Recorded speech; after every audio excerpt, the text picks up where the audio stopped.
Now comes the fun part.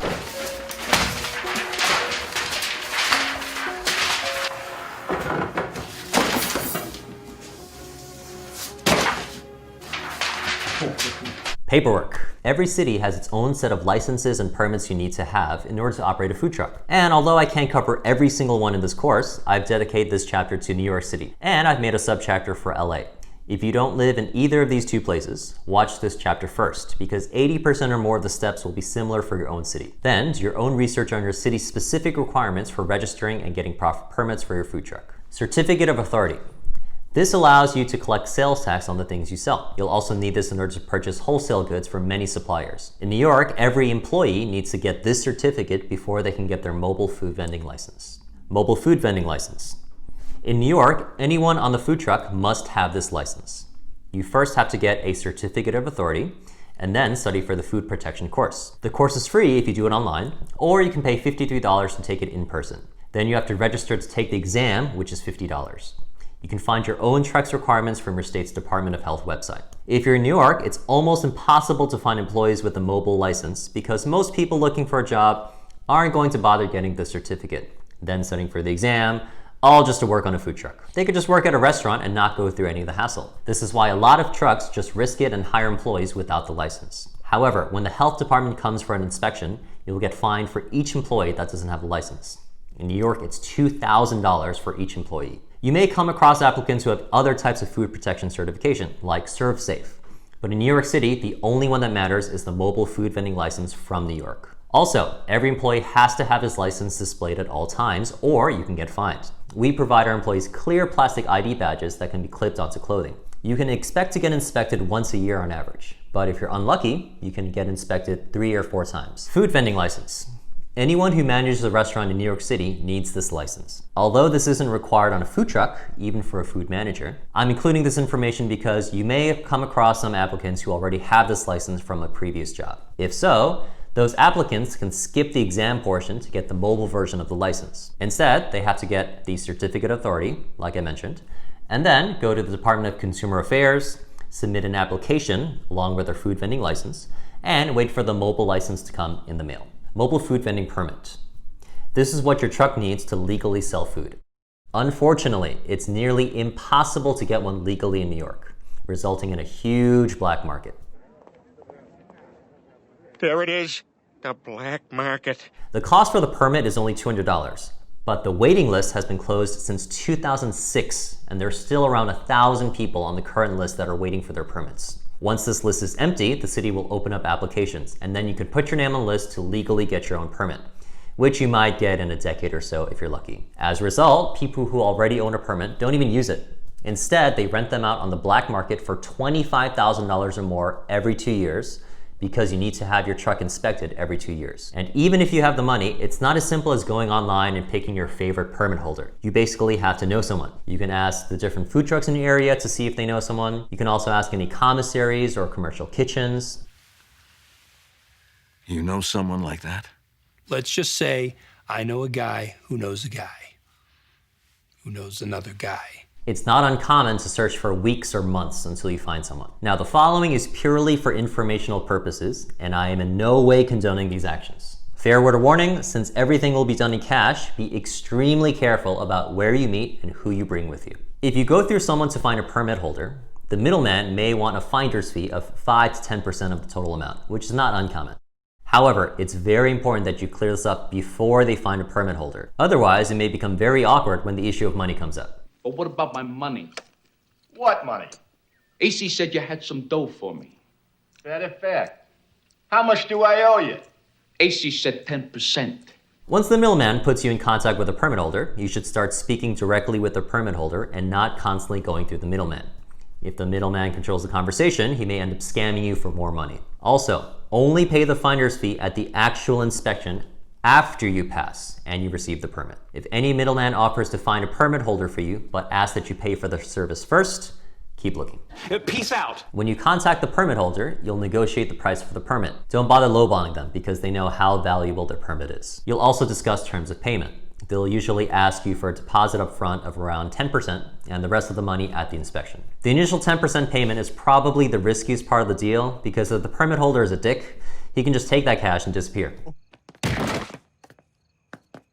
Unfortunately, you don't really have a choice in the matter unless you can find a permit holder willing to start the process without getting paid anything. Some permit holders are really paranoid and won't even discuss actual details over the phone until you meet up in person. Obviously, always meet in a safe public place, preferably during the day, and maybe even close to a police station if possible. Once you pay the initial deposit, the permit holder is supposed to file all the paperwork and schedule an inspection date for your truck. In order to pass the inspection, everything on your truck needs to be up to code. So make sure you choose a reputable food truck builder who knows all the regulations for your state. Also, your truck needs to be spotless. A lot of trucks fail for simply being too dirty. On the date of the inspection, prepare the remaining payment. You, the permit holder, and the middleman, if you used one, will all go together to the inspection. If your truck passes, you get the permit and a receipt indicating that you passed. This is when you should pay the remainder of the money. Hold up. Do not pay the money before you pass the inspection, because if you fail, you'll need the permit holder to schedule another inspection. But if you paid him in full already, he doesn't really have any incentive to go through all that trouble. In case you do fail, you should expect to pay the permit holder a little bit extra. The final thing you'll need from the permit holder is the paperwork related to the inspection that will be mailed directly to him. You need to keep the paperwork on your truck at all times and show the health inspector when they come. If the permit holder is lazy, it might be months before he sends it to you. However, he has no incentive to keep it from you because the permit is now a part of your food truck for the next 2 years. This means that any fines or violations you receive that are from the health department are technically his responsibility to pay. You can kindly remind him of this and explain that you'll get fined if you don't have the paperwork when the health inspectors come. Starting in 2020, New York now grades all food trucks just like they do with restaurants, so the permit looks a little bit different. Restricted Area Mobile Food Vending Permits. If you want to do everything completely legit, or you don't have $25,000 in cash to fork over to someone you've never met before, the only other option in New York is to get a restricted mobile permit. There's no waiting list for this permit, which costs $200, but in order to get one, you need to have a contract or lease with the landlord of a private lot or with the New York City Department of Parks and Recreation. If you're approved for the permit, your truck is allowed to sell only in that designated area. The advantage of the setup is that you'll always have a designated spot to park and sell in, so you won't ever have to worry about driving out early to fight for a parking spot. You'll also never get ticketed. The disadvantage is that obviously you'll need to pay rent, which can be prohibitively expensive in many parts of the city. Employer Identification Number. Think of the EIN as your business's social security number. It's how the IRS identifies your business and is able to collect taxes from you and your employees. You can find information about how to apply for an EIN on the IRS website. Fire Safety Permit. This is to certify that your food truck is up to fire code. You're required to renew it every year by driving to an inspection station where a fire department officer will check basic things like your headlights, brake lights, turn signals, windshield wipers, propane tanks, and fire extinguisher. By the way, the fire extinguisher must be certified separately by an approved company, which means your extinguisher will have a separate stamped tag attached to it. Just do an online search for New York City Fire Extinguisher Certification. Or you can call 311 for a list of approved places. You'll also need to have triangle reflectors and at least one set of extra headlights and brake lights. Once you pass, you'll get a sticker with a punch out of the next month you have to get inspected again, almost the same as your car inspection. Fire safety license. If your truck uses propane gas, at least one person on your food truck will need this license. The official name is the Certificate of Fitness G-23. It costs $25 to obtain. You have to pass a basic written test, and you have to renew it every 3 years for $15. Next, let's go over the different types of insurance you should have for your truck and your employees. Workers' compensation. This insurance covers employees' medical bills and a part of their wages in the case of a workplace-related injury or accident. Your shelf collapsed on me, and I twisted my ankle. I didn't even know you had ankles. As if working here wasn't bad enough. And now I've been injured on the job. Injured? On the job?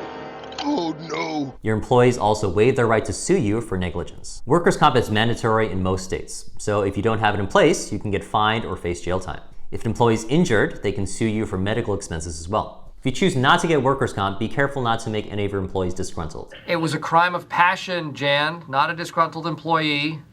Everyone here is extremely gruntled.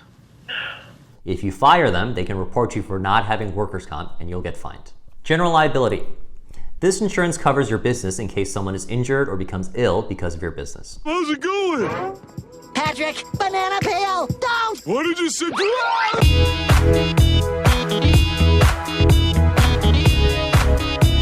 It also covers any property damage that your business may cause. If you don't have general liability and a customer gets food poisoning, they can sue you for medical expenses and more. Although general liability isn't mandatory, The small cost you pay to protect yourself from a lawsuit that might kill your whole business is definitely worth it. A typical good set of coverages includes a $2 million aggregate limit, a $1 million products aggregate limit, and a $1 million each occurrence limit. Depending on your state, your truck's equipment, and many other factors, you can expect to pay between $400 and $1,000 a year for the coverages I just explained. Make sure that your insurer doesn't charge you anything to list additional insured entities. This is important because whenever your truck does an event, the event host will ask you to list them as an insured entity on their policy, just in case something happens. It would suck if you had to pay a fee every time this happened. Disability. This insurance covers all employees if they become temporarily or permanently disabled for a non-work-related injury or illness. Do you know what it's like to be disabled, Oscar?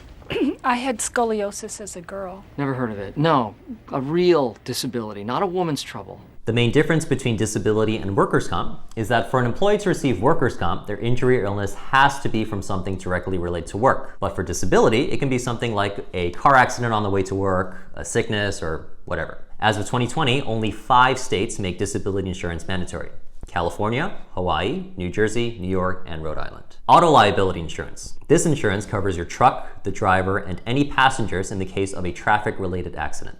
It is mandatory. You should look to get $500,000 to $1 million in liability coverage. The cost varies greatly depending on your states, the driver's driving records, the type of truck and type of equipment you have, and a lot of other factors. In our case, we pay around $3,000 a year for each occurrence coverage of $1 million. Every insurance company has its own set of guidelines for who they can insure, and in general, most insurance companies don't really want to insure food trucks. However, it sometimes really depends on which agent you get, because even within the same insurance company, one person will tell you one thing and the other will tell you something completely different. In our case, we were rejected from one company because the agent said we needed an automated fire extinguishing system above our stovetop. Now, this is true for food trucks in New Jersey, but not in New York. No matter how much I tried to explain this to him, he refused to listen. You can't triple stamp a double stamp. You can't triple stamp a double stamp, Lloyd. You can't triple stamp a double stamp. Lloyd. So I called a different branch of the same insurance company, and this agent actually knew the law, and we were insured with no problem. A word of caution.